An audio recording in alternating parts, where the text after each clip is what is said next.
തുറമുഖ കപ്പൽ വ്യാപാര ജലപാത മേഖലകൾക്ക് പുത്തനുണർവായി 4000 കോടിയിലധികം രൂപയുടെ പദ്ധതികളുമായി പ്രധാനമന്ത്രി നരേന്ദ്രമോദി.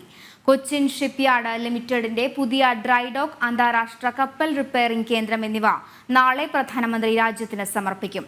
ആഭ്യന്തര അന്താരാഷ്ട്ര വ്യാവസായിക അവസരങ്ങൾ സൃഷ്ടിക്കുന്നതാണ് പദ്ധതികൾ. കൊച്ചിൻ ഷിപ്പ്യാർഡ് ലിമിറ്റഡിലെ പുതിയ ഡ്രൈഡോക്ക്, കപ്പൽ അറ്റകുറ്റപ്പണികൾക്കുള്ള CSLന്റെ അന്താരാഷ്ട്ര കേന്ദ്രം, കൊച്ചി പുതുവൈപ്പിലെ ഇന്ത്യൻ ഓയിൽ കോർപ്പറേഷൻ ലിമിറ്റഡിന്റെ LPG ഇറക്കുമതി ടെർമിനൽ എന്നിവയാണ് ഉദ്ഘാടനം ചെയ്യുന്നത്.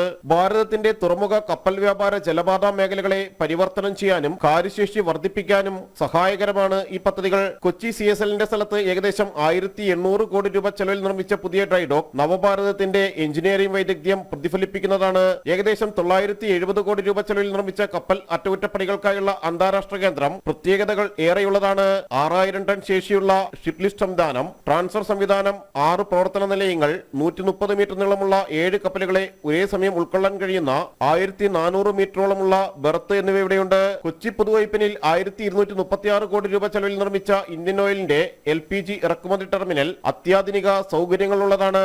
രാജ്യത്തിന്റെ സ്വയം പര്യാപ്തത വർദ്ധിപ്പിക്കുകയും ആഭ്യന്തര അന്താരാഷ്ട്ര വ്യാവസായിക അവസരങ്ങൾ സൃഷ്ടിക്കുകയും ചെയ്യുന്നതാണ് പ്രധാനമന്ത്രി നരേന്ദ്രമോദി ഉദ്ഘാടനം ചെയ്യുന്ന പദ്ധതികൾ.